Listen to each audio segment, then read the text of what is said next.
Jack Harlow, Jackman, right? The Jackman himself, shirtless, topless, just nipples out, titties out, all that. Yep, that looks like a jacker to me. Hey, that album cover is giving musty, but I like it.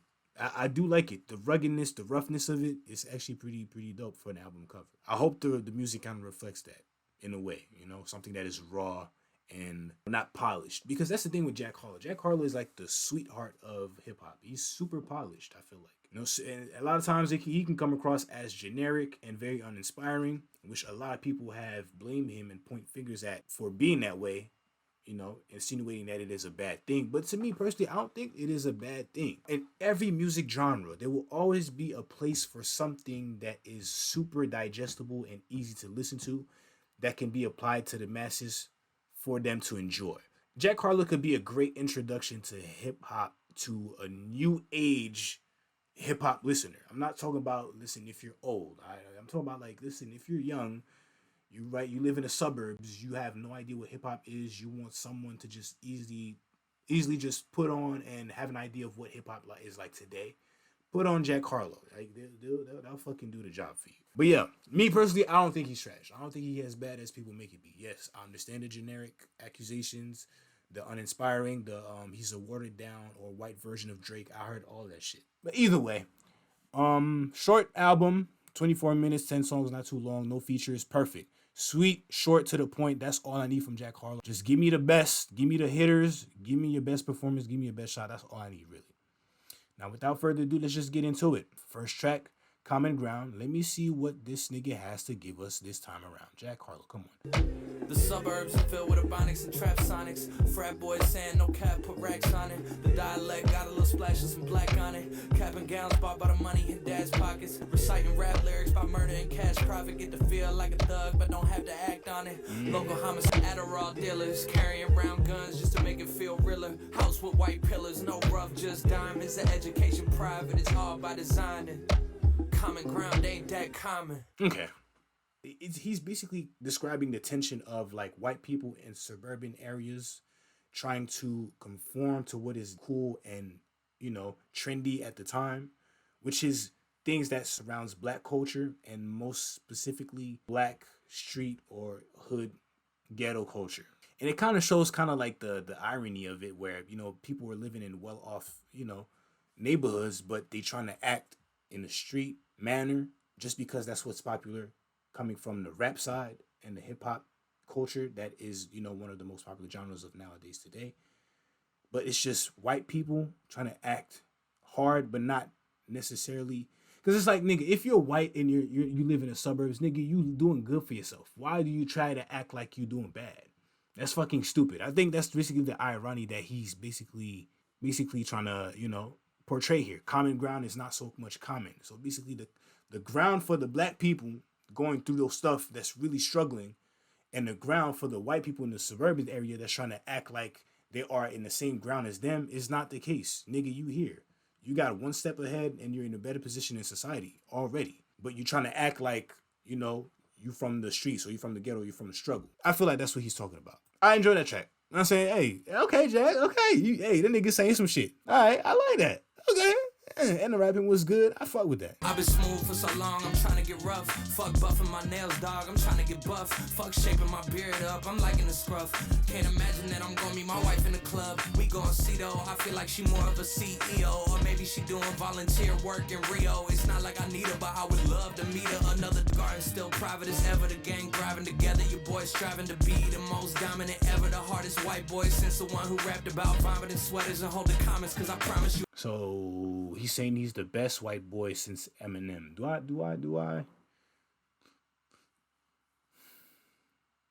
I don't know about that one. I know people would put Mac Miller in higher regards than Jack Harlow. I think it's a few whites that I would put above him too. Maybe Paul Wall. I know people don't like him that much, but what's his name? I forgot his name, bro. Oh, Yellow Wolf. I would put above him probably, but he didn't have as much commercial success. I don't know. I ain't gonna lie. I'm not really was too well informed on white rappers. I'm not the white informant here. Now, maybe he is. I don't know. It's debatable. But for me, I have no way to confirm that because I'm not tapped in like that when it comes to rappers that are white. They don't study doing work to get ahead like him. They don't toss and turn in the fucking bed like him. Cause they don't love it. They don't love it. Fuck being likable. I'm trying to be unbreakable. I just realized that this whole game is takeable. And I'm gonna change things. I'm up at Carmichael's trying to get on the same page. I heard about the rapper that you claim was a mainstay. They had a nice run, but they never gonna maintain because they don't love it. Okay, so basically he was saying like he put in the effort, he's putting the work to become the best. Like he should basically rapping about how hungry he is and how he's still trying to, you know, surpass himself even though he's found some success. That's commendable. Track 3, Ambitious. Ambitious, 14-year-old. Grades going down as I'm stacking up zeros, but not the De Niro. Peach fuzz coming in, cool kid, but my hair cut like I'm a weirdo. Scuffed up kicks, Old Navy my apparel, and I'm coming in my girl like I'm sterile. Told her my whip, I thought I had a green arrow. Ambitious, 19-year-old. I just signed a deal, now my neck's Sub-Zero. Mustache coming in, I really want a beard though. And I really think this might be my year though. I'm feeling like the local scene finally cherishing me. Selling out my hometown so my parents can see. Charismatic, naive, young, arrogant teen. Giving everything I got to the American dream. Well, so far, basically, he's basically talking about his growth, you know? When he was 13 years old, trying to rap, necessarily, nobody was giving him any plays. Nobody never gave a fuck about him, but he still had the ambition, his vision of, you know, becoming bigger and better. Now, fast forward to 19 years old, shit is getting a little better for him. He's selling out, you know, little venues, little bars here and there, back crackle bar, whatever. You know, he's getting shit popping a little bit more. He can purchase a little bit more things, you know what I'm saying, get his little fit popping because he's getting, you know what I'm saying, small regional success. And yeah, it's basically the come up for now. Let's see what he's going to rap about next. 24-year-old, used to have dreams of being friends with my heroes. Now I'm Andrea Pirlo out in Europe spinning euros. French girl chewing on my earlobe, here goes. They trying to downplay me now, ain't that something? I saw that coming. Reading way too many articles about myself, I gotta fall back from it. Audition for a lead and got to call back from it. This is the second time he's mentioned, you know, reading about himself. The previous track, he said he's trying to not look up about himself because it's going to fuck with his mind. Now he's saying, you know, he read articles about himself now and saw what people were saying was you know, messing with him a little bit. I'm glad that he says that. You know, most artists are trying to play it off like what everybody says online is just above them. They don't care. Nigga, you care. All right? Shut up. Festival headlining, keeping them heads nodding. I tell her I'll be back, but I don't know when the next time is. Folks think it's about to be more acting and less rhyming, but hell nah, I gotta show these boys who the best artists. So that explained the album. So basically what I'm expecting, just with what he said, I'm expecting straight rapping for the rest of the album. You know what I'm saying? Basically, he sees the criticism about what people have said about him. And now what he says is like, you know what? Let me just go back and just give them straight bars. But, hey, that was another elevation from the 19-year-old. Now he's 24 years old. You know, he's doing world tours. You know, saying the people that he dreamed about being his heroes are now his peers. You know, the popularity is there, but he's still hungry. He's still trying to grind and trying to surpass everybody else. Track 4, Is That Ight? No airports and no flights. This is how I want to live my life. Is that Ight? 10 girlfriends. I just want peace. I don't want no smoke. And I don't want to go to One Oak. I just want to go home. And I don't want no free jewelry. I don't want promo. I've been on the road since I turned 1 old show. The sun's still bright. This is how I want to live my life. Is that Ight? No. Listen, Jackman, listen up, man. Listen, that's all right, bro. If you don't want to be on social media, you don't want to all them little meticulous things in life that could easily become pet peeves, like the scrolling on the timeline, seeing negativity, having to wait for flights. Who likes that? Nobody likes that. You know what I'm saying? Having fights. Who likes to have fights? You feel me? You know what I'm saying? Like, it's all right. You know what I'm saying? You don't want those things. You want to have a nice and easy, relaxed life. You want peace of mind is really what you want. And that's okay, brother. That's okay. Everybody wants that. So you ain't gotta ask if that's all right. Just go get it, my brother. Track 5, Gang, Gang, Gang.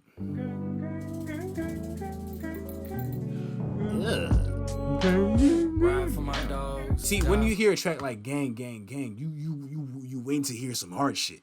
You know what I'm saying? You think it's about to be mad 808s. You know what I'm saying? It ain't gonna be no gang, gang, gang, gang, gang. The fuck? Ride for my dogs, lie for my dogs, die for my dogs. Because it's home for the holidays. My friend pulled me to the side like, did you hear about Marcus? A bunch of girls say he raped him in the back of some Target. They say he drove him back there in his car, and then he parked it, and the rest is even darker. The same Marcus we collected Pokemon cards with, the one with perfect grades that has family in New Orleans, yes, that Marcus. He's got 7 rape charges. Damn. Marcus needs to get his ass locked up. Put this nigga on the sexual offenders list and lock that nigga up. Nigga finna get his booty took in jail. Facts. Nigga a rapist, then it is what it is. We gotta lock him up. Die for my dogs. Ride for my... See, now you ain't gonna ride for your dogs and die for your dogs as Marcus really did that. Like, you know what I'm saying? Like, you don't want to ride with no rapist, Jackman. Come on, man. You don't want to do that. All right, so you better watch it with the chorus this time. If Marcus really did that, you're not riding for your dog. I hope not. Home for the holidays. My friend pulled me to the side like, did you hear about Kevin? He got arrested. They found a bunch of messages he sent to little kids. And apparently he met up with this 10-year-old, and now the kid's saying he got molested. Molested by who? By Kevin. The one whose dad's a reverend. The same Kevin we spend every weekend with and call brethren. See, first nigga was a rapist, now the second nigga is a pedophile. See, Jack, now you bugging out. If this is a true story, that means you're not choosing your right friends. Like, if there's one weirdo in a group, it's like one weirdo slipped in. But if it's like 2 of them that would done some weird shit, it's like, all right, bro, like, yeah, some sort of intervention has to happen within the group. You know what I'm saying? They might as well give y'all the RICO charge and everybody go to jail. That ass. It's too much now. It's way too much. Truthfully, it's family till it can't be. Gang till it ain't. Twins, but it depends. Brothers until something is uncovered.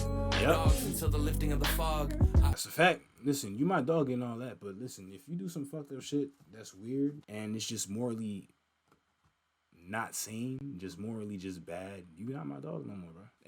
And I say that all the time. Every relationship that you have is conditional. I don't care with who it is. It can be your own family. If your family does some fucked up shit, some of y'all will not stand with them. So even that blood is thicker than water shit, all right, until, you know, some shit happens and the blood starts to coagulate. You feel me? And then there ain't no more circulation no more. Ain't no more fluids being, I'm saying, it's just done. So I think that was his way of addressing that in this track. It's basically saying like, yeah, every relationship, yes, you love the people around you. Yes, you have some sort of affinity, some sort of some ties and some good relationship with them. But every relationship at the end of the day is conditional. If some shit fucked up happens within the connections that you have, you will be, you know, maybe challenged and come in a dilemma where you have to make a decision where it's, all right, do I ride for him? But if I ride with him, what does that make me? Or, hey, I can't be your man's no more. Hey, I was hating on the track at first. I actually like it. I actually fuck with it just because of the meaning behind it. That was a good track. Track 6, Denver.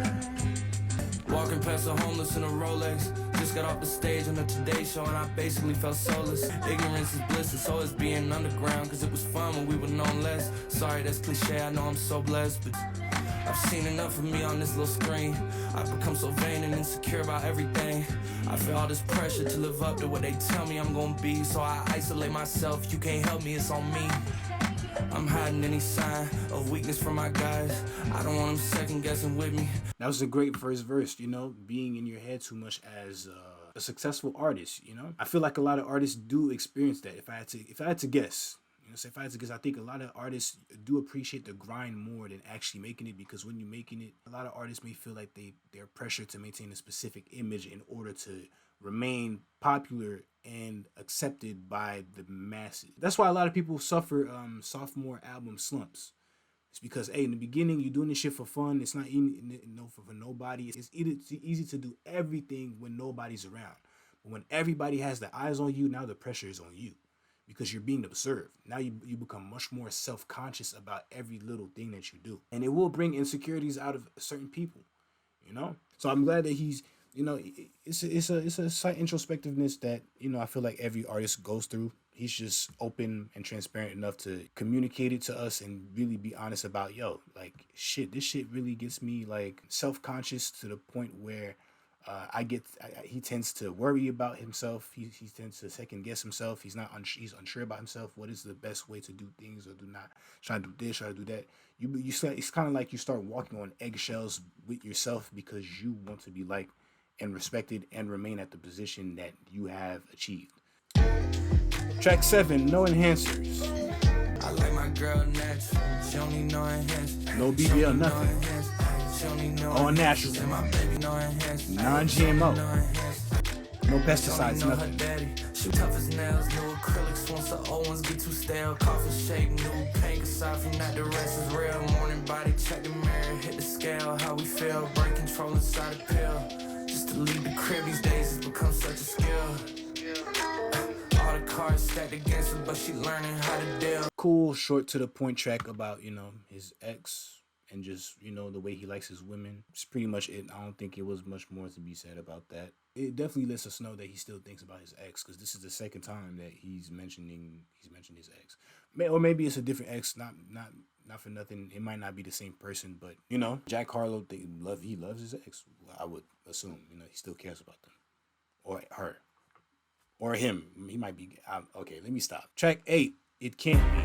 It must be my skin. I can't think of any other reason I win. I can't think of an explanation. It can't be the way I treat people or how I make time to see people and make sure that they feel like we equals. It can't be my pen. It can't be these verses that make people feel like I'm talking to them. It can't be the homage I've paid. Nights when I could have left the studio early, but I stayed. Jeep I see what he's doing.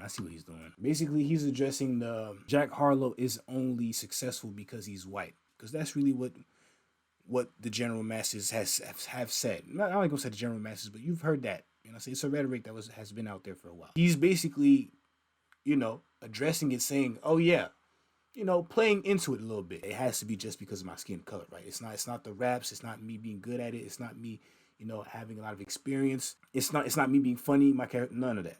I like that way of addressing it. Basically, giving you a list of look what everything else you're ignoring, right?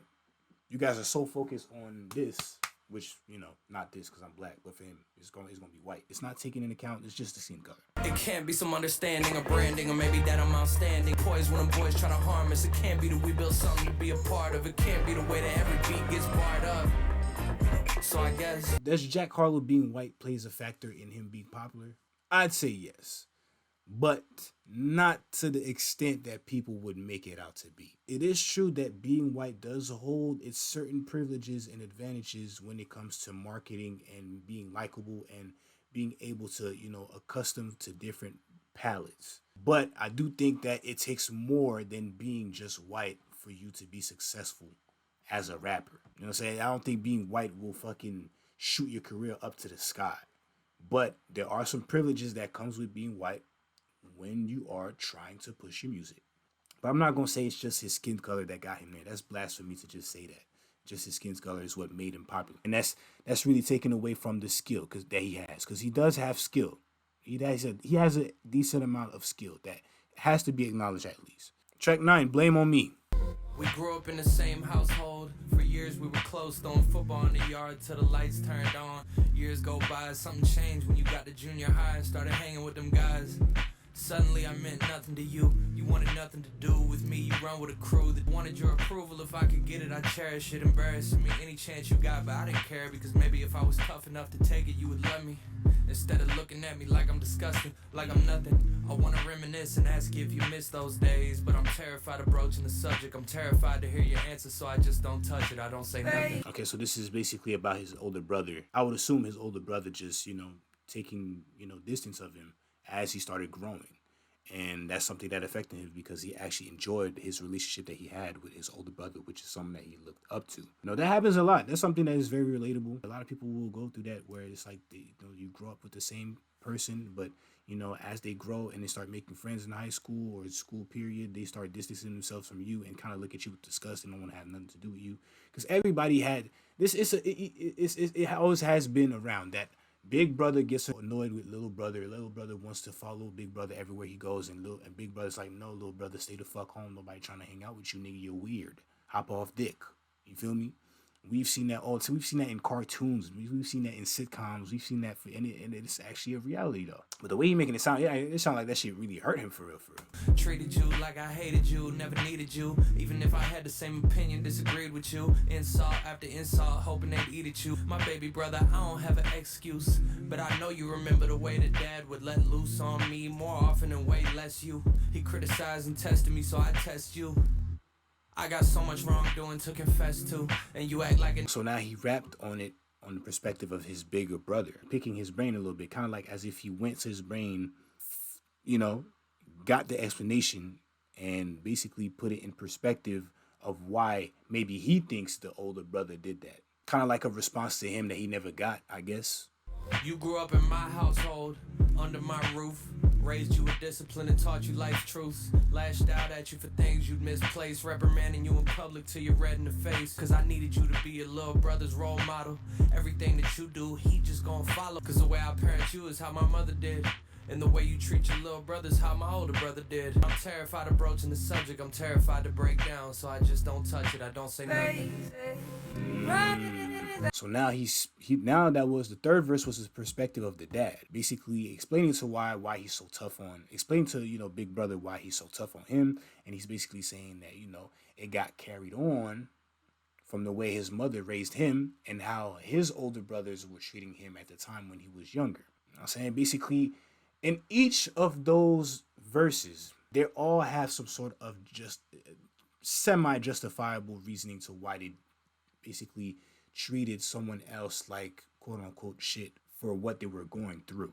And really what it is, the second thing I want to mention is that it is basically passed down trauma from generations. And the way he linked it, he's basically saying that the reason why the trauma is being passed down is because nobody is having a conversation. And I say that's what he says at the end of each verse. I just keep quiet. I never address it. I don't want to break down, so I just forget it. That was a good track.